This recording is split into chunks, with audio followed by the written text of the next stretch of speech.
We'll do it live. Okay. We'll do it live. It. Do it live. I'll write it and we'll do it live.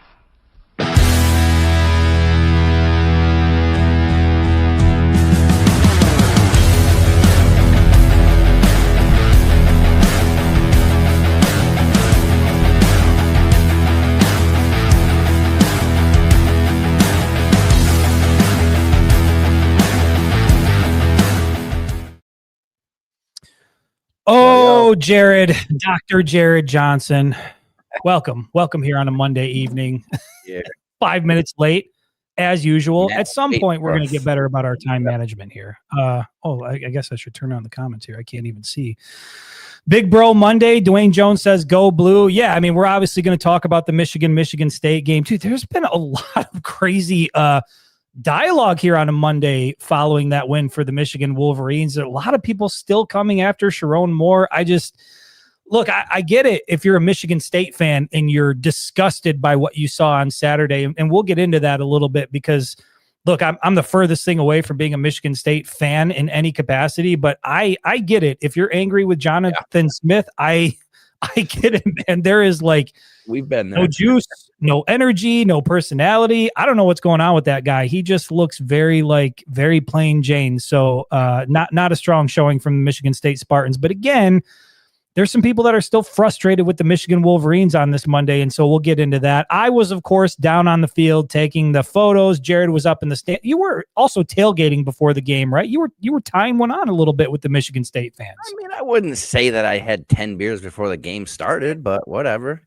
Are you sure? But yeah, we had a good time. Yeah. I live in Lansing, man. I'm surrounded by him, and I felt bad for him, and I was handing out hugs, and I knew it was going to happen. You're a friendly guy. Yeah, we knew it was coming. Yeah, I don't know. Walking from the parking garage, that is one thing I'll give them credit for. I think the tailgating scene out there in East Lansing is pretty cool, and the area that I walk through to get to the stadium is just, it looks like a great environment, and I'll give them credit. They were hopeful. You could see it as the week went on. Like, there was a movement that started within the Michigan State fan base. It went from we hope we lose, fire Jonathan Smith, this season is over. And then all of a sudden by Wednesday, it started to turn, and they all changed their profile pictures on social media to we believe. And then by Friday it was, we're going to win this game. And, Kenneth Walker is coming back to town, and they're putting out these hype videos. And it clearly didn't go that way, but you can't fault them for trying. They were in good spirits. They were hyped before the game. And then I think as the game progressed there in the first quarter, even though it was 10-7, it was just, dude, Michigan State looked like they were stuck in the mud the entire first quarter. We'll talk about that a little bit. But Jared, since you were in the stands, I'm just curious, give me your overall assessment on that game, more so from the Michigan side of things. I'm curious, you're a fan, you're up in the stands, you're watching this play out in front of you.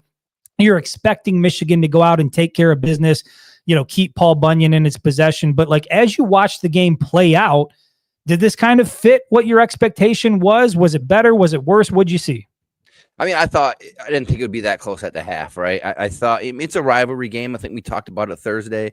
So, I mean, you got to give Michigan State some points right off the bat because it's a rivalry game. It's on the road, right? So, but I thought it would be, I thought we'd be up at least a touchdown. It was 10-7 at the half. And then the second half, it just, the talent disparity became very apparent. You and I mentioned before, Justice Haynes is he's just a beast, and it's not going to be fair for many teams with Justice Haynes coming at you until we get to that last one of the year. I believe. I think he's going to do this as long as he can stay healthy. He's going to be consistent like this.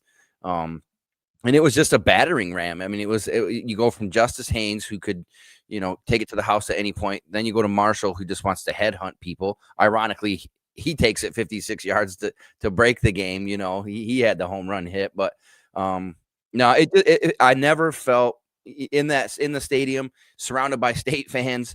I never felt like we were going to lose the game, like we were even a threat, and it felt like they felt the same way. You know what I mean? Like, I told you there was some chatter here and there, but it really wasn't.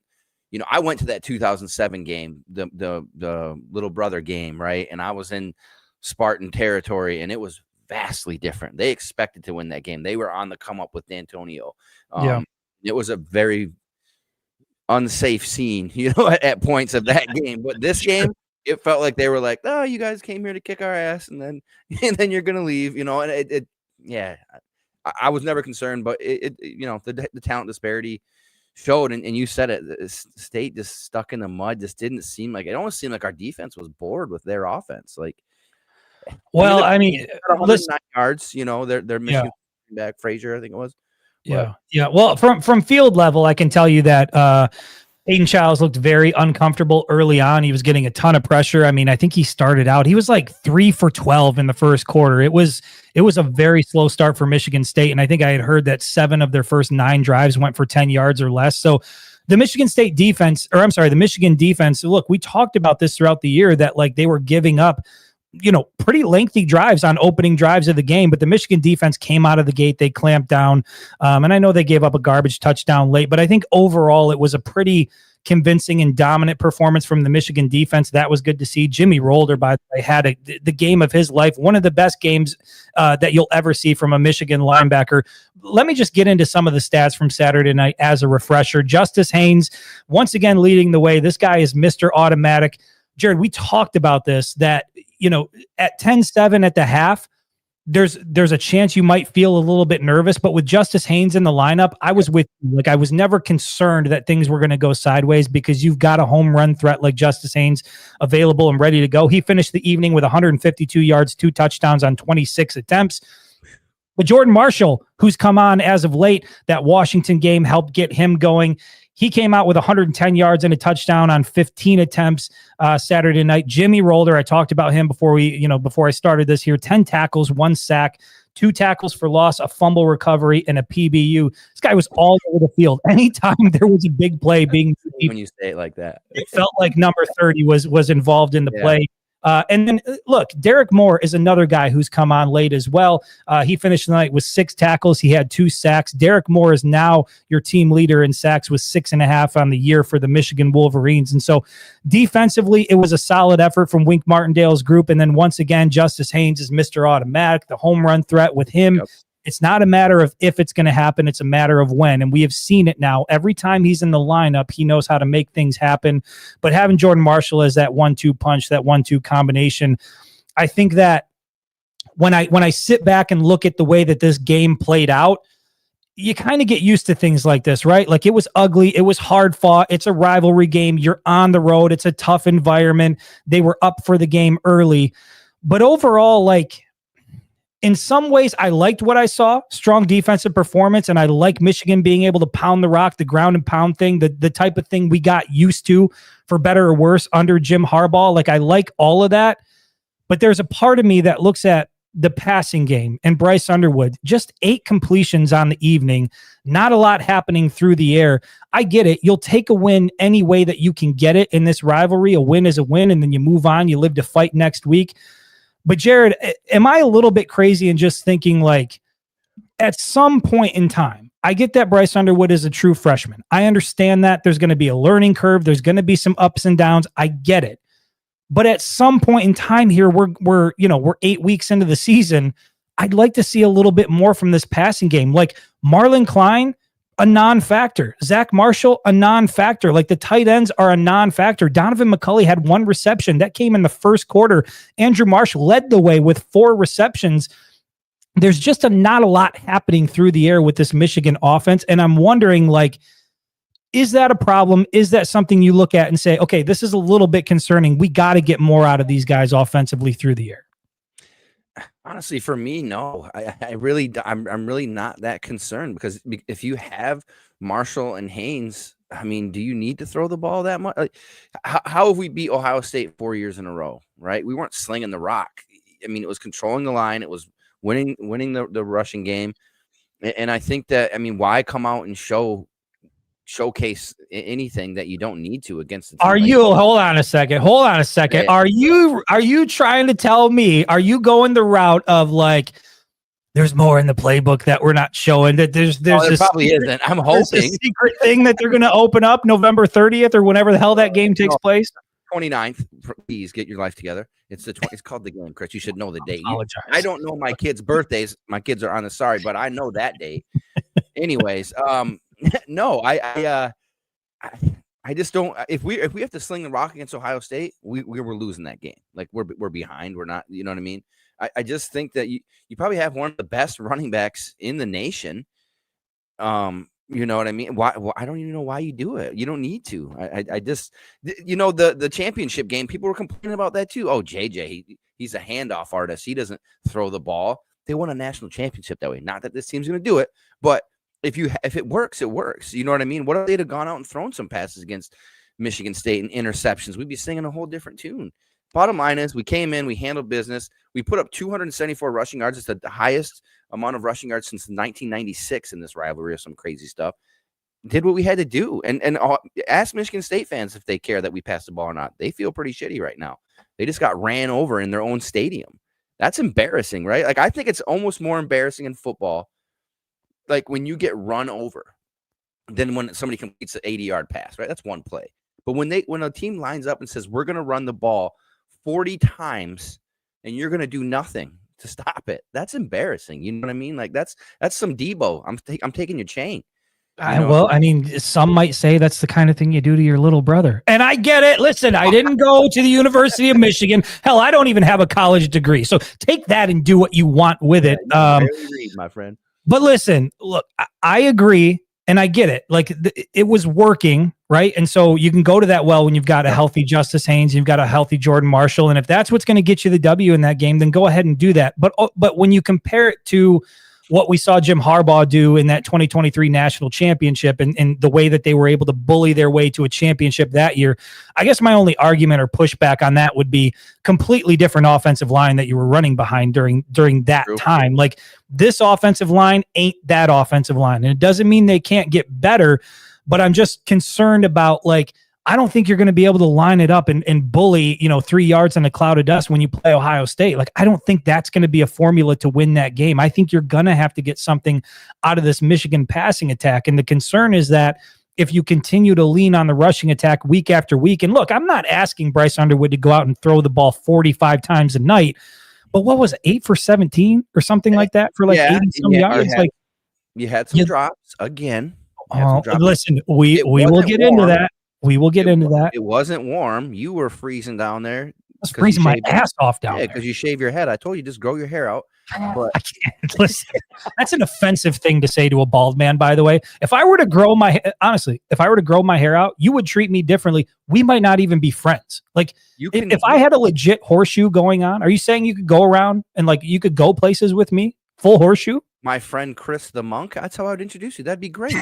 This podcast would be way further along if you had a monk haircut. Listen, I did see, or I don't want to get off in the weeds here, but I was scrolling through Instagram and I did see a bald guy who grew out the back and had this mullet thing going on. And I sent it to my wife and I'm like, hey, options are limited when you're bald like me. I could give this a try. I feel like I'd be okay with it in the house, but then when I had to go out into public, I would be very aware of it and embarrassed by it. I don't know. Yeah, I would walk away from you, but that's fine. How the hell did we get on my baldness, by the way? What was the topic? We're talking about Bryce Underwood's bald, whatever. I get what you're saying. I understand it. He's a true freshman. There were some drops. There were all of those things. He just threw for 250 yards with a 78% completion against Washington a week ago. Calm down. There's a little bit of water in the boat. It ain't sinking. I'm calm. I'm calm. You were texting me earlier. Trade Bryce. Fire Sharon. That's fake. You know what else is fake, by the way? I put out a post I saw Kid Rock at the stadium there, and I put out a post about how I was never going to listen to one of his songs again. And I think people thought I actually listened to Kid Rock. I just want to put it out there. I don't listen to Kid Rock. I'm not trying to make any statement with that. I just didn't want. I don't want people thinking I'm one of those guys, right? I'm not a Kid Rock guy. No offense to anybody who is. It's not me. Not your jam. Look, yes, I am not overly concerned with the passing game. I think Michigan did what it needed to do to win the game on Saturday. And again, rivalry game at night on the road. You do what you got to do. You get out with a W. You take that every day of the week. But what I will say is, I don't want to see just 8 completions from Bryce Underwood in any game this season moving forward. I think we've got to get more moving forward. And the beauty of this is the way the schedule lines up. If you're Michigan, and I saw Matt Kirby mention it in the comments here, you've got an opportunity to get things right in the passing attack. You've got Purdue at home. Purdue is 0-5 right now in conference play. It's a good that's a bad football team, and it's a good opportunity for you to start to figure some things out through the air.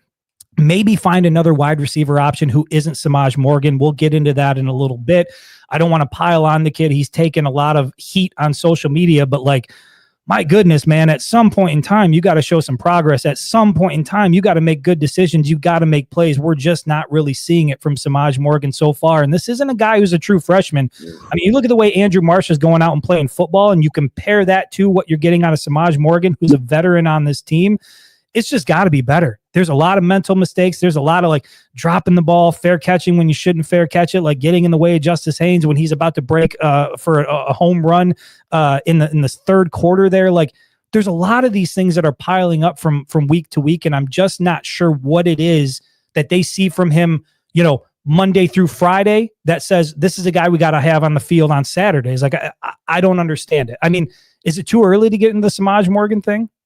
No, I think if you paid attention to the comments, the fans have been going. Well, hold on here. I'm still at 6. I'm still at 6:13 because I didn't want to miss some of these comments here. There's been some Samaj comments, but no, I'm with you. I mean, some of it's just egregious, the mistakes he's making. These are basic, fundamental football, right? Like, if you're a punt returner, you put your heels on the 10-yard line, and maybe a time or two you step back a yard or two. If you look up and there's an open lane or there's a field, you step back and catch it. But you don't go back 7 yards. And he fair caught that too, didn't he? Yeah, I mean, he fair caught it at the 3. He said, "We will take it at the 3." No, you let it bounce and hope it goes in the end zone. If it doesn't, oh well, you still did your job. That's not your fault. But you don't fair catch it. I don't. I mean, agree. It's just egregious. And then getting in the way of Haynes. Okay, it happens, but you just gotta have awareness. And to me, that game, every mistake he made was awareness, right? He got hit in the face mask with a pass. I played receiver again, like I told you guys. I was class. Oh, here we go. We got to hear about your athletic background again. Okay, right. I was all zip code in the UP. At Delta Community College, was it? Okay, I never went to college.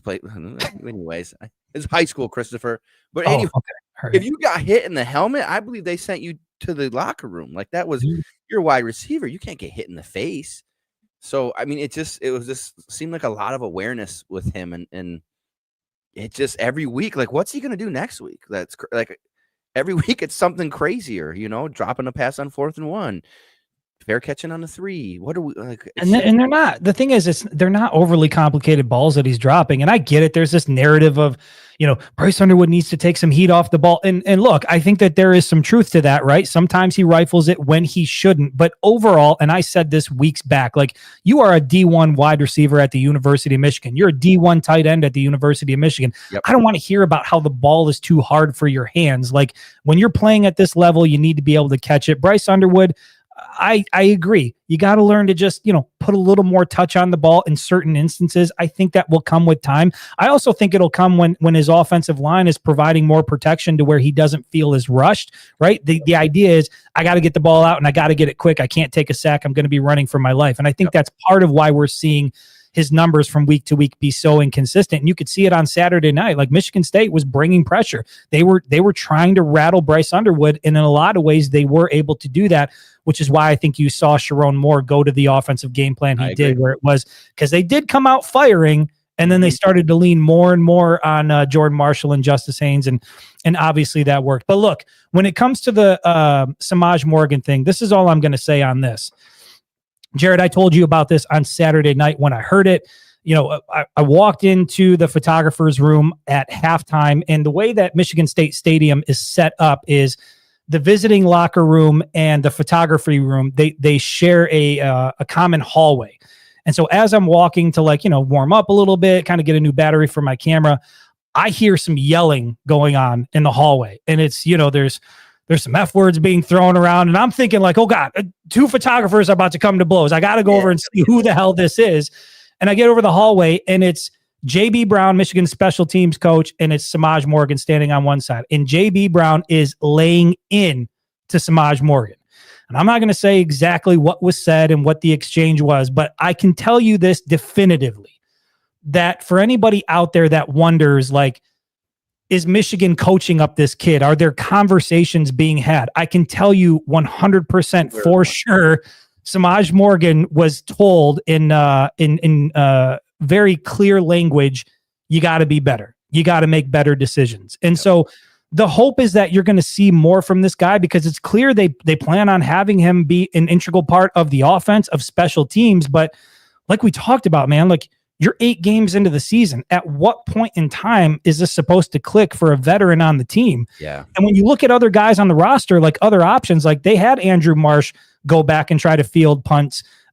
You had Frederick Moore, who was another veteran wide receiver, enter the transfer portal. You've got Kendrick Bell as an option on the sideline. You've got Jamar Browder. I'm wondering, like, why aren't you going to these guys if what you're seeing from Samaj Morgan week to week just is what it is? Like, what is the hang up? I don't understand that part of it. And this is to pivot away from Samaj, because you said we're done with it. You wanted to make one final comment, and I'm good with it. We've talked about this for years, you and I. When was the last time Michigan just put like a straight up skill guy back there and said, hey, this can change the game? Because if anybody, it's around football, Jabril right? Peppers. What's that? Jabril, yeah, Peppers, Jabril. Remember Breston? Back in the day, we put some dogs back there, and it would change the game. Because a head coach will tell you, special teams can win you a game, right? Just like, I remember, and this was crazy to me when I was watching it. Ohio State, Penn State, Saquon Barkley returning kickoffs, returning punts. Why? Scary. Because he was the best dude on the field, and Penn State said, we need to beat these guys, and you're going to stop our best guy. And I believe he took one to the house against them. Like, that's a game changer. I mean, you think about the national championship, the Rose Bowl against Alabama, when Thaw, remember that almost fumble on the two, like my whole life flashed in front of my eyes.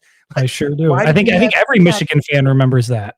Yeah, why did we have him back there though? Nothing against that kid, but we got. I mean, it blows my mind that Michigan for years, to me, it seems like ever since Harbaugh, really, other than Peppers, but it just, they're like, that's just a whatever. Just go back and fair catch it, dude. You can change a game by like, imagine. I mean, this is crazy to me, but Ohio State Michigan game, you get Justice Haynes back there returning a punt, returning a kick. Like, the dude can make people miss. You know what I mean? And I don't know. I just think it's always been like Michigan just hasn't cared about kickoffs or punt returns, and we never get anything from it. It's a whole aspect that's missing. Listen, I mean, I think it's part of, I think, the overall, when you talk about some of the frustration, because again, and maybe that'll be a good way to segue into this next topic here, but I think when you talk about some of the frustration among the fan base, like, that's a part of it, right? Is like playing it safe, like not being overly aggressive. Like that's a perfect example with punt returns, right? Like, get Jake Thaw back there, just get somebody who can field it. Like, you're not thinking about, we can flip the game here, we can flip the field, we can have a playmaker back there, we can make some things happen. There's some people that argue against that, because you saw what happened with Ronnie Bell. I think it was against Western Michigan. That was 2022. They lost Ronnie Bell in week 1 of the season. But overall, I'm with you, Jared. Like, you want to put playmakers on the field. And when it comes to this passing game, and when we're talking about Samaj Morgan, like, I was on the field when Samaj Morgan, I don't think he returned it for a touchdown, but was it the 2023 Big Ten championship game where he took one like 70 yards? Like, he showed, and he has shown that he's got some explosiveness to him. But man, this year, I don't know what it is. It's just something is not connecting. Something is not clicking. And week after week after week, we're sitting here talking about Samaj Morgan and what the issues are, and decision-making and drops, and just things aren't adding up. And like I said, if that conversation at the half with him and JB Brown, if that's going to have any type of impact, or if it's any indication of where they're at with Samaj Morgan, and Sherrone Moore talked about it a little bit today. He said, positions are always up for grabs and guys are always competing. And so we'll see if that means a change against Purdue. But again, when you look at the schedule in the next 3 weeks, Purdue, Northwestern, Maryland, you've got a few weeks with a bye week tucked in, by the way. You've got a few weeks where if you're going to make some changes, or you're going to try to shake some things up, now's the time to do it before you get into that game against Ohio State. Because I'll tell you this, you cannot afford to be fair catching the ball on the 3-yard line against Ohio State. You cannot afford to be dropping the ball downfield against Ohio State. Those are going to have to be plays that are made. You're going to have playmakers on the field. And if you're Sherrone Moore, your top priority has to be, I got to find those guys for the next 3 weeks, because we're going to need everybody ready to go when the Buckeyes come to town. So Before we roll into this new thing here, let me do this. I am going to play a quick commercial from VFW National Home. You're going to hear, it's going to be my voice, Jared, here. We're going to roll the audio. They are our first sponsor here. They're doing incredible work. We want to make sure that we get as much attention to them as we possibly can. And then the next several weeks, you're obviously going to see some more stuff from VFW National Home on the Facebook page. Let's roll the commercial, and then we'll be back, and we'll kind of move this conversation into some fan questions. We'll talk about some of the insane coaching dialogue. Like, do you know that there are Michigan fans out there right now that are clamoring for Michigan to hire Brian Kelly as a replacement for Sharon Moore? Yeah, that's happening today, Jared. When we come back, we'll talk about those things in 60 seconds here. At the VFW National Home, the mission is to provide unwavering support to military and veteran families facing life's challenges. Because while the military makes great service members, it doesn't always prepare them for life after service. That's where VFW National Home comes in. Since 1925, the VFW National Home has offered families a safe, stable place to rebuild, keeping the family circle intact even when their service member doesn't come home. Today, VFW National Home continues that tradition with programs designed for the unique needs of veteran and military families, such as case management to help set goals for the future, educational, recreational, and enrichment opportunities, along with community resources and counseling, and even free housing and daycare. Through these services, they empower families to heal, grow, and create lasting opportunities for success, all in a positive, safe, and healthy environment. You can learn more about how VFW National Home is helping families reach their full potential at vfwnationalhome.org. That's vfwnationalhome.org. Awesome. All right, we are back, Jared. I got to steal a second real quick. Yeah, go ahead. You got to give a shout out to some of the fans, because some of them have already actually donated money to the organization. So I'm not going to call anybody out because I know you probably want to keep it private, but kudos to all of you that have helped, and we definitely appreciate it. Yeah, look, it's a phenomenal cause. Anytime you can help veterans get back on their feet. I mean, Jared's told me a lot about what he's doing with that group, and I just think that it is certainly a worthy cause to help out with. And so we're more than happy to have them on as a sponsor. Let's move into this conversation, Jared. Talk about some of the wild takes we heard on local sports radio today. I know that you've kind of tuned out, right? You're not really listening to local sports radio because it kind of gets your blood boiling, but. Listen, today the dialogue was borderline insane. And I mentioned this at the beginning of the show. Like, I get it. If you're a Michigan State fan and you're ready for Jonathan Smith to be gone, like, understand, there is zero personality with that guy. I saw it when we were in the tunnel. I saw it when he was with Michigan State before they were about to walk out onto the field. It was like in the first quarter, they put Jonathan Smith up on the Jumbotron and they were talking about there was going to be some interview with him, and the crowd started booing. I heard chants of fire Smith, like in the first quarter. Like, it's clear that he is a dead man walking. There's no way that he's going to survive it. It just seems like it's a matter of if, not when. Matter of when, not if. And there's a lot of people that think that after this Minnesota game next weekend, depending on how that one goes, that's when he might be out.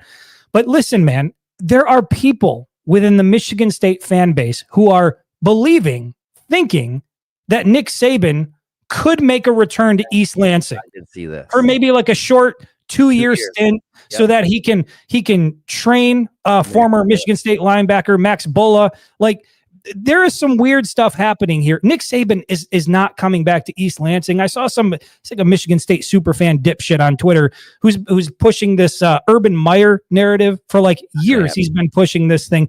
That's not going to happen. But perhaps even weirder than that, there were Michigan fans today, the Monday after beating Michigan State on the road, Michigan fans today that were advocating for Michigan to go after recently fired LSU head coach Brian Kelly. And when I hear this, and it wasn't just one lunatic, it was multiple throughout the day that were saying, look, if I have to choose between Sharon Moore or Brian Kelly, I'm taking Brian Kelly. Jared, when you hear that actual Michigan fans out there are sort of clamoring for Brian Kelly, who's probably the most unlikable head coach I think most of us have ever seen in our lifetime, what does that tell you about where the current state of the program is? And why do you think that's still happening the Monday after Michigan goes on the road and beats Michigan State? I mean, you're always going to have that fan base that's unhappy, right? You can't. Everybody's not happy all the time. You know what I mean? I have 100 kids. I only have 5. Most of the time, they're not happy. This is like how it is to me. There's that fan base portion that's never going to be happy. They think they know more about football than they actually do. No disrespect to you, but you're dumb. Yeah. Brian Kelly has been around the state of Michigan, and I think you've been covering sports long enough to know the backstory and background of this guy. And I wouldn't want him anywhere near my kids personally. And I think some of the good fans that are talking in the comments are mentioning the very same things. And what has he done? What has he done? He's had great classes, great teams. He hasn't been able to win, really. He's done enough to be 9-3, 9-4. You guys want that? Okay. I mean, where did Underwood end up? And I know there was money involved and there was all those things involved. Sharon Moore got him back over to Michigan, whether it was money or not. He was getting money at LSU too. So you can't say that. No, it's a joke. Brian Kelly. Yeah, well, and Matt Kirby says that Cajun accent wouldn't work up here. This is easy. You just switch it to whatever the Michigan accent is, which, by the way, is weird to me. It's weird to me that we have accents. Yeah. I remember I dated a girl on the East Coast, and then I moved out east for a while. I was living just outside of Washington, D.C., and she talked often about my Michigan accent, and I was like, what the hell are you talking about? Like, we don't have accents here in Michigan. Jared, are you aware of the Michigan accent? My accent is America. I don't know. No, I grew up in the UP, so I do know that. So I wasn't the Uper accent. Okay. Yeah. Is the Uper accent just like the regular Michigan accent on steroids? It's like Minnesota, right? Like okay. I can't even do it, but yeah. No, I found that out too when I was, I gone down south for some military training, and people would be like, Lucas knows. What do you say? He says Lucas from the Facebook page says he found out when he moved out to Pennsylvania for a few years. It's weird. Whole life and never even knew. You get outside of the state and they're like, "Oh, you're from Michigan." It's like, how the hell do you know? It's like there's no. We speak perfect here. Everybody else has it wrong. Yeah. Look, I don't get the Brian Kelly thing. Hey, that's never going to happen. No. Michigan's never going to bring a guy like Brian Kelly to Ann Arbor. So like anybody who like thinks that is just borderline insane. But Jared, I think the thing that I guess surprises me the most is you look at this Michigan team. The Wolverines are sitting at 6-2, still have an opportunity to play for a spot in the college football playoffs, still got Ohio State in front of you. The next 3 games are very winnable games before you get to that 4th game. I guess where do you think this disdain, or maybe disdain's a little bit strong, but where do you think this mentality of we just don't believe in Sharon Moore, we don't trust in Sharon Moore, where do you think this is coming from? Because it's clear that even at 6-2, even with a potential spot in the playoffs still on the table, there are people that are ready to see this guy gone. Where do you think that is coming from?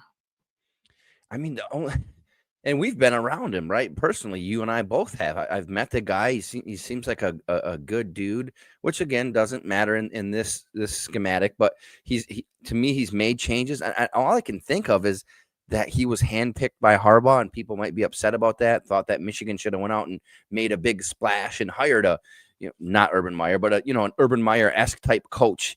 But I also remember there wasn't a lot of those types of coaches just chilling on their couch at that time either. There was continuity with Sharon, and maybe people just think that he didn't earn it, right? He's Ryan Day, he starts out on third base, but I don't know. I think where you're sitting at 6-2 is where we expected. Now, you and I had thought different games we would have been losses, but we both had them at 6-2. I think most fans had them at 6-2. Probably some even had them at 5-3, but at 6-2 with, like you said, the next 3 games, God forbid something crazy happens, should be okay. And you go into Ohio State with everything on the line, which is exactly what you want that game to be as a Michigan fan. Now, would you rather go in 11-0? 100%.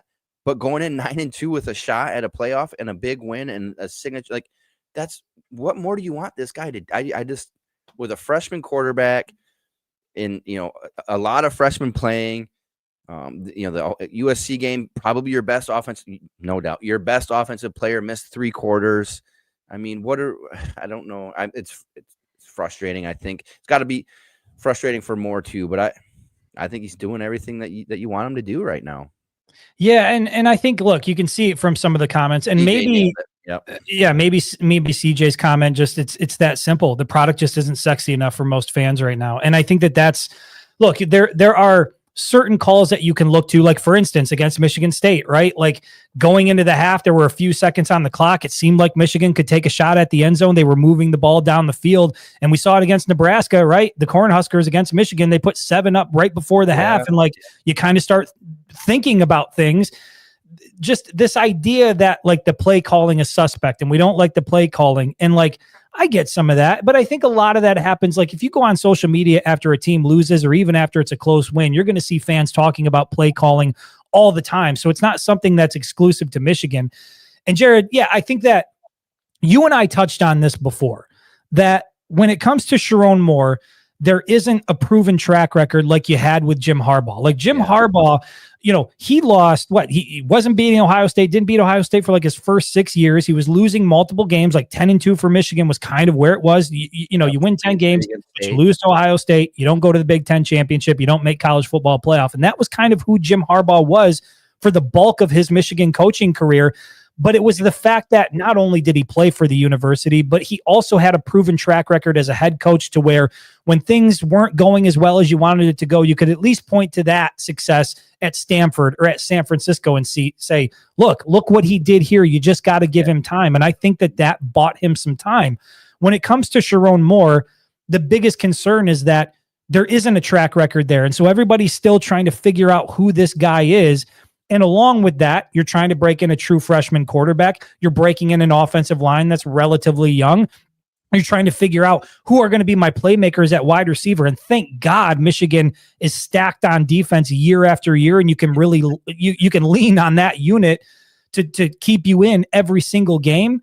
But look, I get it if there are some like uncertainty about Sherrone Moore, but the idea that on a Monday after beating Michigan State on the road and moving to 6-2 and having a potential playoff spot still on the table moving forward, the idea that people are still calling for this guy to be removed and be replaced, and with all the options that would be out there, being fine with Brian Kelly being the guy that does it, I just think people need to take a deep breath here.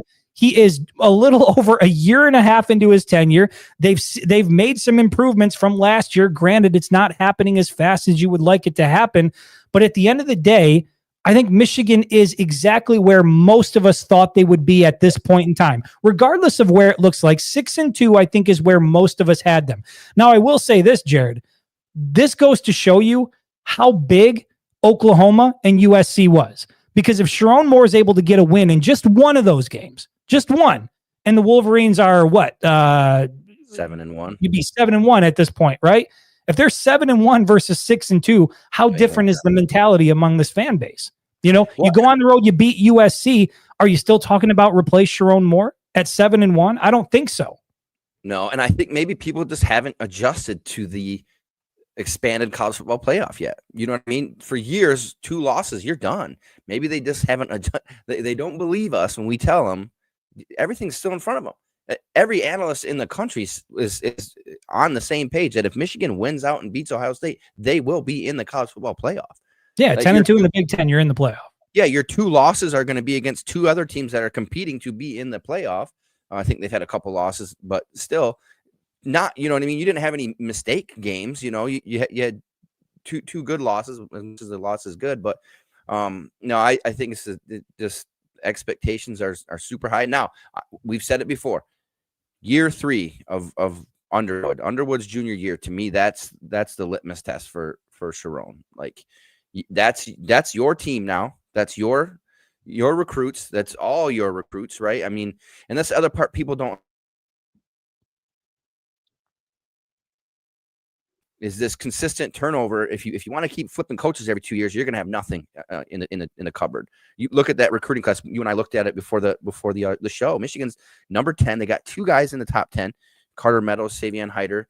Go look at those guys' stats or those highlights and tell me you want to fire Sherrone Moore and lose these kids. Yeah, like, I just Yeah. He's a great recruiter. He does, and that matters in college football. It matters. Look, there's always going to be a segment of the fan base. Like I remember even when Michigan started the journey to that national championship run, beating Ohio State, going to the Big Ten championship, getting into the college football playoff. I think in 2021 and 2022, I spent a lot of time saying like, you're never going to be able to win it all if you don't change this, if you don't do that. And at some point in time, like during year 2 heading into year 3, so it would have been 2023, I stopped doing that because I realized that it's not about like, yes, you want the overall strategy to be exciting, right? And like CJ was talking about, you want it to be a sexy product and you want it to be explosive and you want to see these big plays all over the field. I get that. But really what you want to see is Michigan just be better than the opponent that day. And I think that Michigan is kind of in that mode where it's like, we're just going to kind of figure out what we need to do to win tonight. What do we got to do to win today? And it didn't work against Oklahoma, right? They got real conservative and people were pissed off about that. And so I think some of us might have some PTSD from watching that offense play very vanilla. And then you go on the road in another big game against USC and you look very undisciplined and sort of out of sorts. And I think that's why people are sort of questioning, like, yes, Michigan can beat the teams they're supposed to beat, but is Michigan capable of playing up to the level of the Oklahomas, the USCs, or even an Ohio State coming to Ann Arbor at the end of the year? That's something that we're going to have to figure out. But at the end of the day, this team this year, I don't think anybody expected them to be at the level of Ohio State. I don't think anybody was looking at Michigan as a national championship contender this year, right? It's about setting the foundation. And Jared, to your point, when you look at what Sherrone Moore has done on the recruiting trail, think whatever you want about the way he coaches, which, by the way, I get he's the head coach, but Chip Lindsey is also the offensive coordinator. Wink Martindale is the defensive coordinator. You've still got Biff Poggi on this staff. Like, it's not like it's just sort of Sherrone Moore out doing his own thing and like everybody around him is like, oh no, Sherrone, you got to do this, you got to do that. And he's like refusing to do it, right? Like I get all the heat is going to come on him because he's the head coach, but this is a collaborative effort with these guys. You've got a lot of people on staff who have been coaching football for a very long time. And I think that really this is just a product of young team, new pieces, trying to figure it out, sitting 6-2 with a chance to possibly go to the college football playoff at the end of the year. And even if Michigan does get into the college football playoff and beat Ohio State for a 5th consecutive time, which by the way would be absolutely insane, right? Because I don't think Ryan Day intends on making the same mistake twice with Michigan. I don't think he plans on doing what he did last year in Columbus, where he wants to be, let's just line it up in the trenches and figure out who's tougher. He's going to lean on his weapons to the perimeter, and he's going to test this Michigan defense. And that's why I think the offense is going to have to produce more than just what you're going to see on the ground. But look, man, I am not like sky is falling with Sherrone Moore. I'm not sky is falling with this Michigan team. And even though it didn't look pretty, and even though I want to see Bryce Underwood have more than 8 completions in a game, overall, I think this is pretty much what we all expected from the Michigan Wolverines this year. Really, next year is the time where I think that if they make the right moves in the offseason, if they hit the portal, if they surround Bryce Underwood with the weapons that he needs to be successful, and you shore up the offensive line, I know you're going to get Andrew Babalola back. You've got Ty Haywood that's still there on the roster. You're going to have more experience up front. And if you got to go back to the portal to supplement, then you got to do that. But if they can do what they need to do on the offensive side of the ball and keep doing what they've been doing defensively, year 3 for Sherrone Moore is going to be the sort of prove it year, right? Because now you've been in the program for a while. These are all your guys. You've had more than enough time to make up for any losses that you had under Jim Harbaugh. I think year 3 is really the year where you can sit back and say, okay, Sherrone, you're the head coach of the Michigan Wolverines. You're in year 3. You've got Bryce Underwood. You've done an amazing job on the recruiting trail. You've done great in the transfer portal. Now it's time to deliver and get the Wolverines in the playoffs, not just squeaking your way in, but you need to be a legitimate championship contender. Jared, are you in the same mindset that year 3 is really the year? Yeah, I'm 100%. And if gambling wasn't a sin and I was a degenerate, I would put money on that year 3 of the Michigan. All right, let's be real. How much money have you put on year 3? Yeah, my daughter's her tuition's not going to get paid, but whatever. We'll buff it out at the end. No, I would bet money. Like, I just think like the players he's got coming in, I think that you're right. I think that, people are going to want to play with Bryce. They want to win too. They want to, they want to come there. And I think a thing that we're not talking about, which I think is great, is Underwood went 8 for 17, got in front of the cameras, professional. He even shared, I follow him on Instagram. He shared his stat line, 8 for 17, so many rushes and a touchdown. He's not out there saying, hey, I want to throw the ball more. I want to do this more. The kid is very professional. You would think that, sometimes he might be a prima donna. I don't think he's that. I think he is a good leader. I think he understands that, hey, we're just trying to win games. JJ was the same way, that Penn State game, 33 straight rushes, right? JJ didn't complain about it, right? They won the game. Hold on a second. I know. He said he went to the coach and asked, hey, do you not trust me? He did go to Sherrone and said, hey, do you not believe in me? Do you not trust me? Public with it, right? That's true. Yeah. Caleb Williams at USC, he came out and said some shit, right? Like, hey, we need to throw the ball more. I need to throw the ball more. Okay. Yeah. No, buddy, we won the game. Like, you didn't get hurt. Bryce ran for a touchdown. He got to do the Paul Bunyan, and it seemed like he was out there having fun. I saw him taking selfies with the fans before the game was even over. An Ohio State fan said that's an NCAA violation. Who knows? But look, as long as you're winning and you're Bryce Underwood, as long as you are winning, I think you can. It doesn't mean you want it. It doesn't mean you're not trying to get better. It doesn't mean you're not striving to get better. But I think you can live with 8 of 17 or whatever the hell it was, as long as you're winning. The thing you got to be concerned about is the Oklahomas, the USCs, and potentially Ohio State. When you get into these big games, and you got to have it, and that's my thing with it. Which, by the way, my light in here is pissing me off. This whole time change, like, this truly looks like a guy in a basement. Which, I'm not in a basement, by the way. I'm upstairs, but my lighting looks like I look like I'm being held captive. Being in the basement, I'm in the basement. You trying to say something? Okay, is this better? Is this too bright? This is why I don't subscribe to your OnlyFans, dude. Your lighting's terrible. That's what's holding me back, really. It's just, that's what I tell all the women. It's just poor lighting, baby. Don't worry. All right, back to football. Look, listen. Yes, Staples.com. Get a light. I've got a light. You can see the ring. You can see the ring behind me. I've got a light. It's just Temu, bro. You can't go shop at Temu. I feel like I'm on an operating table here, or like a dentist is going to come in or something. I don't like the setup here. But if I flip this on, now look at him. Is this better? No. Too yellow. We don't need that much of you. Yeah, there we go. I like you in the dark. Gosh. Picks of man. I could go off on a whole tangent about that, Ralph. I'm not going to do that. Let's look at the slander coming in here. Pull your hat off. You get the reflection you need. There's bald jokes in the chat tonight. A lot of hate. My feelings are hurt. Look, we're approaching 50 minutes here in the show. I do want to get through some of the comments here. Tyrone says I'm in a Taliban dungeon. Good Lord.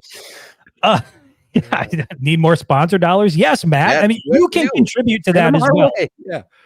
Okay, Seth. Seth is also bald. He says he can say yes. Bald on bald crime is perfectly acceptable. It's only when the people with hair that say stuff. It's like, hey, man, you got to dial it back a little bit here. Talking about the Michigan offense, and I guess this is where I'll leave it before we get to some of the fan comments and questions before we get out of here. That's my concern is like, yeah, the stat line for Underwood was underwhelming. By the way, I'm not worried about Bryce Underwood at all. He is the guy that we thought he was. He is immensely talented. You can see it with him. He's got all the physical traits you want. He's got the athleticism. He is the total package. My only, I guess, if you want to call it a concern is, are they going to put everything around him that he needs to be successful? Are they going to give him the weapons? Again, if you were to put Bryce Underwood in Ohio State's offense right now as he is, the numbers would probably look vastly different, right? And I think that you and I would both agree with that. But is Sherrone Moore going to be able to put the weapons around him? He needs to be successful.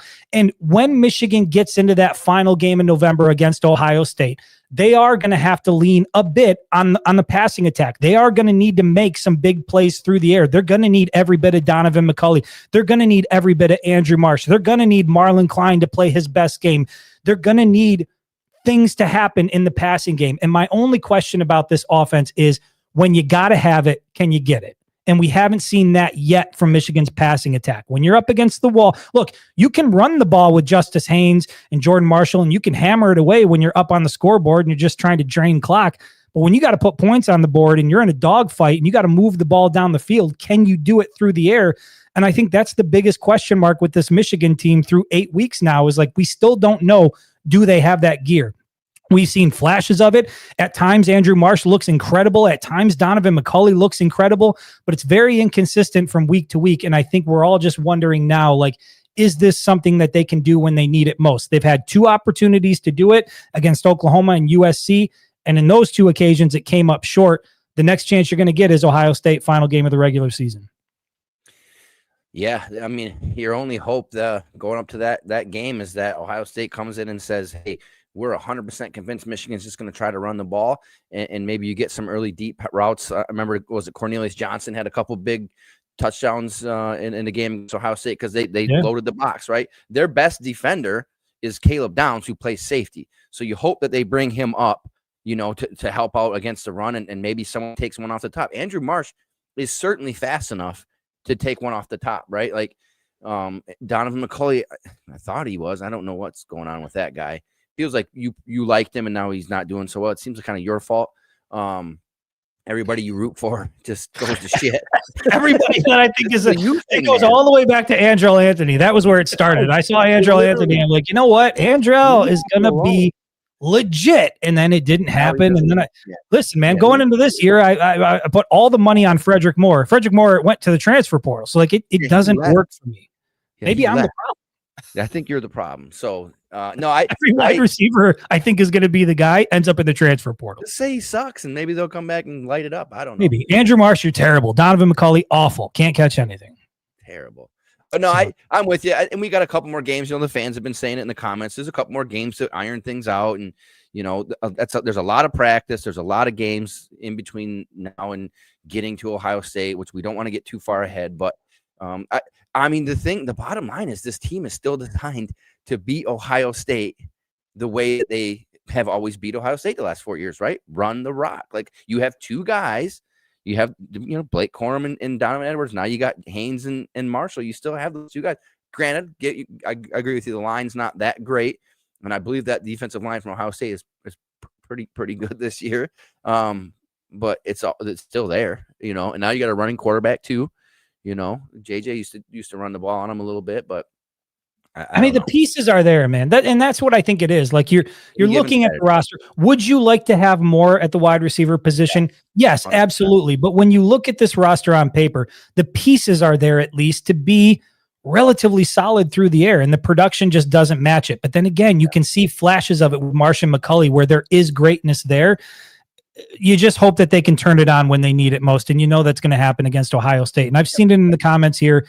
We're all in agreement here that the next 3 games provide the perfect opportunity for Michigan to tune up that passing game. And by the way, here's another advantage to doing that and leaning on the passing game for the next 3 weeks. Justice Haynes, I get that he was able to play against Michigan State, but he is getting banged up. And Jordan Marshall is a bruiser, and he's taken a lot of mileage so far. Why not give these guys a few weeks of like some light work so that they can go into that Ohio State game? They're going to be tested physically, and damn well you're going to need Jordan Marshall and Justice Haynes at 100% against the Buckeyes. So why not spend the next 3 games saying, like, you know what? We've seen it with you guys. Justice, we know that you're a home run threat waiting to happen. And Jordan, we know that you're smash mouth football and we love it. We got to get this passing game up and running. We got to get our tight ends involved in the offense. We got to scheme guys open. We got to get Andrew Marsh and Donovan McCulley comfortable making some catches. Let's go ahead and get Bryce, roll them out, do whatever you got to do, but get this passing game up and running. You know what the rushing game is going to provide. I think the next 3 weeks give a great opportunity to do that. Nope, I'm 100% with you. That was what talking to some other degenerates that gamble before the game, and a lot of them were like, I don't even know if I should bet on Haynes, and I was as a person who might have bet, I was thinking that he probably wouldn't get as many carries as he did. I really didn't think that. I thought that they would kind of roll with Marshall, unless they needed him, which 10-7.5, I guess they probably said, all right, we need to just, we need to keep him in the game. But I'm with you. If you get up a couple touchdowns against any of these teams, let's rest these dudes. Cause I mean, it's cold that you're getting hit by Big Ten linebackers. I don't care who you're playing. You're playing Purdue, Northwestern, Maryland. Yeah. Them dudes ain't small. And then that shit hurts. Well, and also you don't need to lose Justice Haynes in a game against Purdue. You don't need to lose him against Northwestern. You don't need to lose him, and you probably don't got to use him in those games either. And I get it. There's something to be said for rhythm. And Justice Haynes now is once again leading the Big Ten in rushing yards. And there's the Heisman candidate. Right. There's the production that's there as well, but there's bigger goals that you want to achieve. And I think if you have any hope of hitting those goals, you're going to have to win that final game in November, along with the 3 that come before that. But let's be honest, I just don't see a scenario where Michigan drops one of the next 3 games. Let's get to some of the fan stuff before we get out of here, as we're now at 54 minutes. Gigi from the Facebook page, which, by the way, I met Gigi very briefly when I was on my way out of the stadium. She said hello. That was the first time I think I ever got to see her in person. But the famous Gigi, she's got a big following on social media. I know that. She says she thinks it's overall fans who wanted to see the whole staff fired after the sign stealing, so they are looking for any little thing to scream about. Fire Sherrone. Same people saying the position was given to him as if he wasn't qualified. It's fine lines with the fans with this subject, very narrow-minded. Yeah, I mean, look, people are going to have their reasons, right? And I've said this throughout the season that I think it's fair to ask questions about Sherrone Moore. I think it's fair to wonder why certain things are or are not happening. But yeah, I mean, anybody that's we got to make a change. We need to make a coaching change now at 6-2. And then also suggesting Brian Kelly is the solution to your problem. You do not want Brian Kelly in Ann Arbor. You don't want that. So we'll just leave it at that. But I agree with what Gigi's saying here for the most part. Let's go to CJ Frazier here. We're back a little bit, so I'm not sure what all these are in reference to. CJ says, that's the problem in the NIL and transfer portal world we are in now. Do coaches get to wait the cycle of recruiting class anymore? With the portal acting as free agency every year, fans want to win now. And yeah, Jared, we talked about this, that's why you're seeing what's happening with, before we went live, right? All of the coaching vacancies that are now out there are programs that are paying coaches to get the hell out of town. We are now at, last I checked, $170 million in buyouts this year for head coaches that are on their way out the door. Jonathan Smith is probably going to push that number well north of $200 million. Think about that. $200 million. And it's probably going to go far north of that this year to just get coaches out of your program. And I think the reason why you're seeing that happen is for the exact reason that CJ Frazier just said. And Jared, you and I have talked about it, that in today's era of NIL, of donors having a stake in the team where you can buy and assemble a roster, and it doesn't have to wait. It's not like, I need 3 or 4 years to get these guys trained and get them ready and prepared. No. You can go to the transfer portal and you can do it now. You can do it in one season. And guys like Curt Cignetti are proving that. I think that there is, for better or worse, there's zero patience when it comes to not winning at a high level if you're a premier program like an LSU or a Florida or a Michigan. If you're a head coach taking over that job, just know you've probably got a max of 2 years to make it look like you're a legitimate contender. And if you're not, there are going to be legitimate conversations about finding your replacement. And I don't feel good about that. I understand that that's where we're at now, but I think that that's just one more step in a direction of college athletics that I don't feel comfortable with. For as much as I don't believe in Jonathan Smith at Michigan State, for as much as I think his personality is not cut out for what they need there in East Lansing, the idea that a year and a half into his tenure, there are already real talks about replacing him, I just think is a little crazy. I will disagree with you on the Jonathan Smith piece, because like we spoke earlier, I think that you have to peel back the onion, right? You have to look a little bit deeper into what's going on. So Sherrone Moore, 6-2. Okay. Fans aren't so happy. Whatever. Fans don't make the decision. So look at it. Last year, number 6 recruiting class, right? Pulled in Bryce Underwood, the number 1 overall recruit. This year, $12 million helps. Well, everybody else is doing it, so you can't say he cheated. It's NIL. It's the way it is. So he used his resources to get the guy we needed. This year, sitting at number 10. They got the number 6 guy, the best running back in the country, Savion Hyder, who's an absolute monster, fits our program perfectly. Him and Underwood in that backfield is going to be amazing. So then let's go to Jonathan Smith, right? Hasn't won anything, hasn't really made any impact. Last year, I think they were in the 30s for recruiting. We just looked a minute ago, right? They were 38th. Yeah, right. 38. 17 3-stars, 20 committed total. And that's probably going to get worse. That's probably going to get worse. Right? Just lost 2 4-stars, 1 to Oregon. One, I can't remember where the other guy went, but there's a different, you know what I'm saying? It's a little bit different. And the fans can do all they want. I don't see, the good news is to what your worry is. I don't see a lot of athletic directors saying, all right, you got a year and a half and then you're gone. I mean, James Franklin was there forever. He didn't win forever. He was like, what, 4-21? They gave him 25 shots at trying to win something, and he couldn't do it. You know what I mean? And then this team, they went out and spent all the money. They brought everybody back. I'm telling you, this Penn State team reminded me, I think they did this. It was a same blueprint as Michigan did when they won the Natty. We're going to go out and spend that money. Remember, they had a whole NIL campaign to bring everybody back.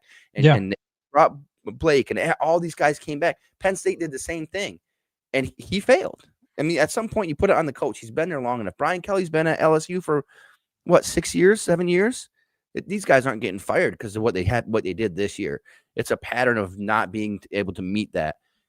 So I don't see now. If we start seeing guys getting 2 years and getting fired, okay, now the boosters are playing too big of a role. But and you heard Pat McAfee talk about that. You heard Pat McAfee on College Game Day. He talked about like how he donated money to West Virginia for NIL purposes. But and it's not a surprise that a lot of these big donors. I mean, dude, when you funnel $10 million into a football program, you're not really doing that. I mean, maybe in some cases you're doing it out of the kindness of your heart because you really love that university and that program.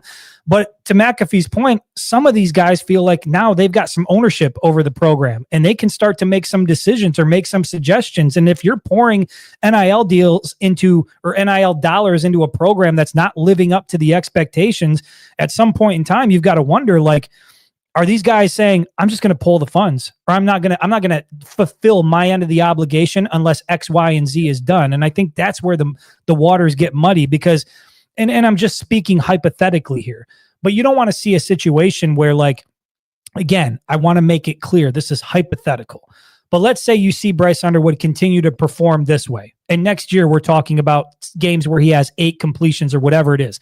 Unless there was some deal where he got 10 to 12 million up front, which I don't think happened. I think this is going to be an installment type thing.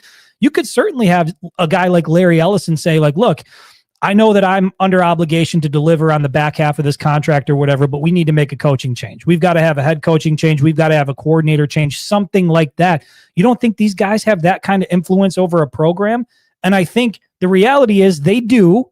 And I think the reality is that's why you're seeing this whole timeline sped up. That's why you see fans a year and a half into Sherrone Moore's tenure feeling comfortable saying, nah, fire him. That's why you see Michigan State fans a year and a half into Jonathan Smith saying, nah, get rid of the guy. Because what used to be 3 or 4 years of a leash is now dude, you got 2 years max to get this figured out. And if you can't get it figured out, people are calling for your job. I will say this specifically about the Larry Ellison piece. I personally don't think that Larry Ellison even knows what Michigan's record is. We're talking about the dude who's the richest person in the world. That's why it was a hypothetical. That's why it was a hypothetical. All right, because his wife is happy. She's a Michigan grad. She got the $50 million. But there are donors. There are billionaire donors and millionaire donors who do know the program, who are fully invested, who do have influence, and who, according to Pat McAfee, and it's not a big surprise, say if I'm putting the money into this program, these are the things I want to see. And if I'm not going to see those things, I'm going to pull the funding. And I think if you're an athletic director, that puts you in a weird spot when you've got financial obligations that you have to meet. What do you do when donors are angry and they're going to pull the funds? I think that affects a school like West Virginia more, right? I believe that Michigan has enough of a base and has just, Michigan, Alabama, some of these other schools, you can pull your 10 million here and there. They're still going to be, they're still going to be okay. But I agree with a West Virginia, a Texas Tech. You and I are very familiar with Texas Tech. I believe it's Cody Campbell, right? Cody Campbell. Yeah. I believe he has a very, very big influence in that school because they were a small program. He poured a ton of money into them.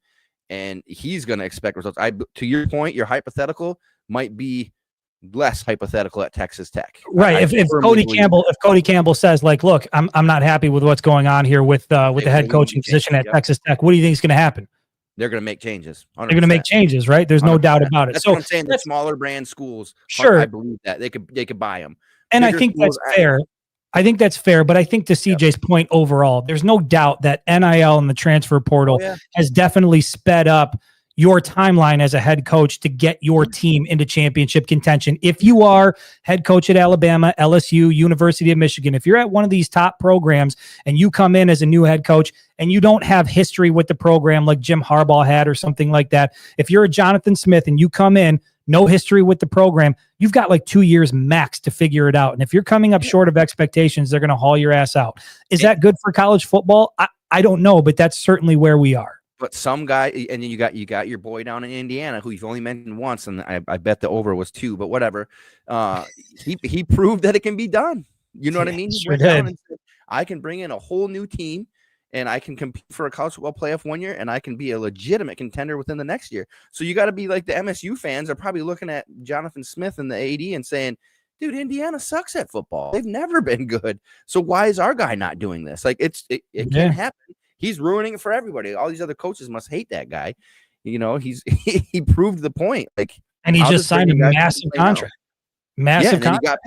He got paid. You know what I mean? So yeah, I mean, it can be done for sure. It certainly can be done. It certainly can be done. Let's see here. Rico says if we miss the playoff next year, Sharon gotta go. Look, I don't know. Let's wait till next year. Yeah, too early for that. We'll table that one for next year. We'll table they that. Come out 0-3, then we'll be talking. Sean from the Facebook page says, hopefully they used a vanilla game plan offensively on purpose because they didn't need to show much to beat Sparty. The drop back game has to improve. Jared, that kind of goes into what you were saying, right? That secret playbook that they're holding for Ohio State at the end of the, I mean, do you think that game plan against Michigan State was by design, or do you think that, look, the game sort of dictated where that went? We talked about it earlier in the show, right? Right. You nailed it, right? We came out, we were like, we're going to throw the ball. Michigan State said, no, you aren't. And so we said, fine, then we're going to run the ball. There's other layers to this too, right? The whole Bryce Underwood thing, right? He came from Michigan. Him and Nick Marsh were rivals in high school. The last thing that Michigan State fans wanted to see was Bryce Underwood come out and go 25 for 30 for 300 yards. You know what I mean? They did not want to see that, a kid from their own backyard come out. But again, I think I said it on the pod, or maybe we said it before. I think it's more embarrassing to have a team come in and just run over you in your own stadium. To me, that's just disrespectful, right? Like, to me, an 80-yard touchdown pass, demoralizing, but you teach cornerbacks one play, forget about it. But when I run the ball 40 times and you just can't do a damn thing, Michigan averaged 5.8 yards per rush. Yeah. Dude, that's demoralizing. Man, you want to talk coming, and they can't stop it. Right. You want to talk demoralizing? You want to talk punishing rushing attack? Ask Ryan Day how that feels in his own building in Columbia. I mean, that was what Michigan did. Dude looked like there were bombs going off around him, like he was shell shocked. Right.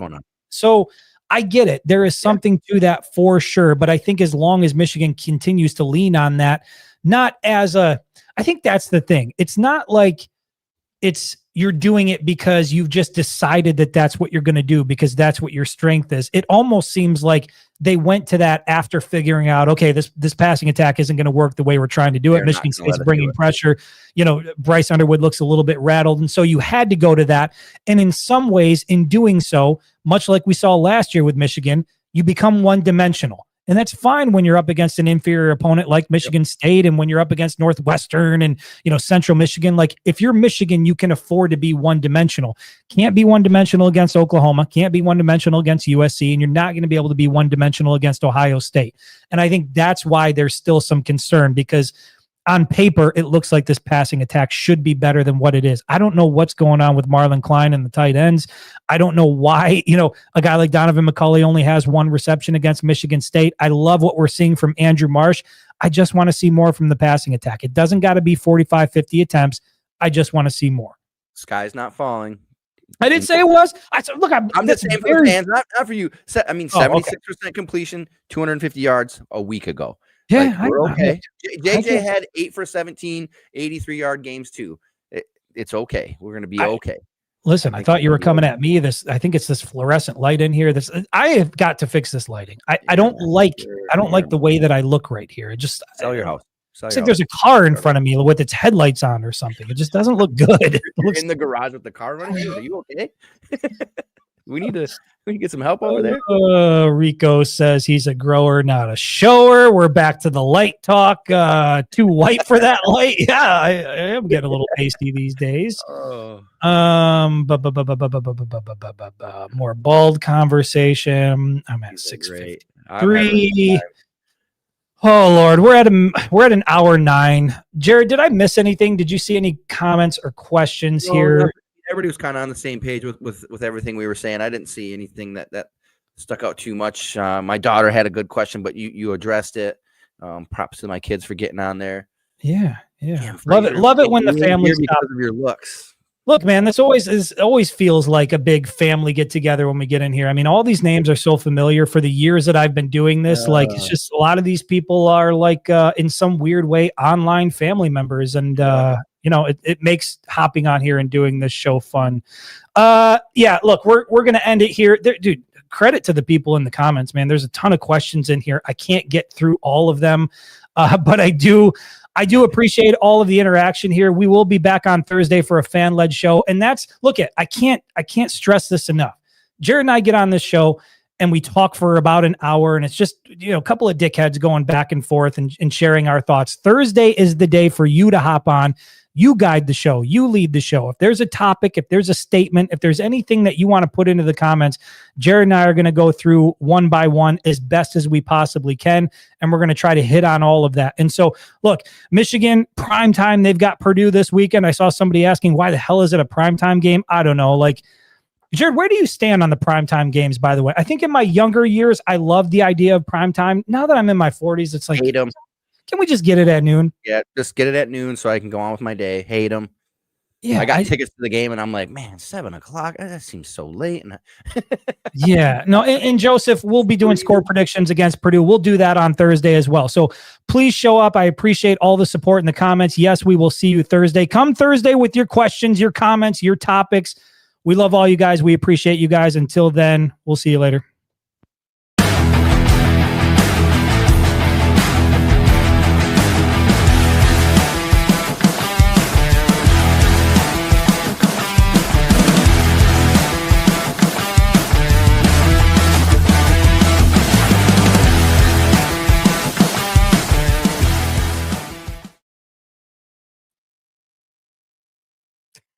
Matt Kirby, see you at 6:07.